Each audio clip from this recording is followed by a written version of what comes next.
Vous avez postulé pour être suivant à Eversend. Je suis Bella Mira et je vais vous faire passer votre entretien express en vrai ou faux. D'accord.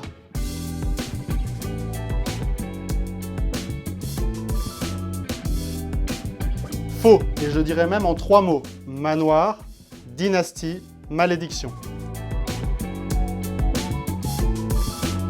Faux, bien évidemment. Faux, c'est une saga feuilletonnante et en 3 mois, vous avez les 4 tomes pour rester immergé à Eversend.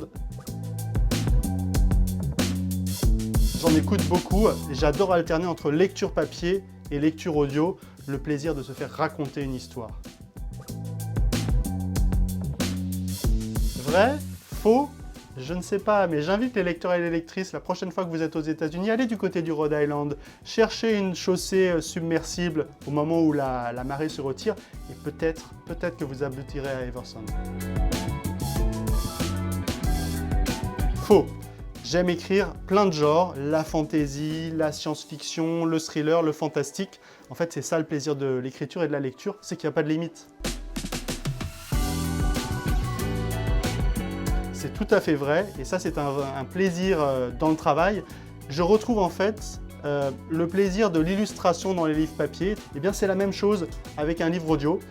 On fait un casting ensemble pour choisir le lecteur ou la lectrice, et ça c'est un grand plaisir parce que ça permet à l'histoire de prendre de nouvelles dimensions. Pas tout à fait. J'habite actuellement dans une maison victorienne à Washington, qui a un petit côté quand même du manoir d'Eversend, en plus petit, mais il y a des parquets craquants. Et puis je crois qu'il y a aussi des voix la nuit, quand je veille un peu tard. Non, c'est faux. Ah, je ne saurais pas dire si c'est vrai ou faux. Peut-être un peu, on met toujours un peu de soi dans ces personnages, surtout lorsque la protagoniste utilise la première personne.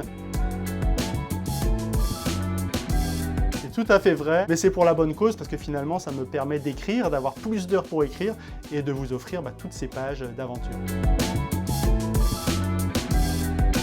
Bien sûr, les 4 tomes d'Eversend sont disponibles sur toutes les plateformes de livres audio et dans toutes les bonnes librairies.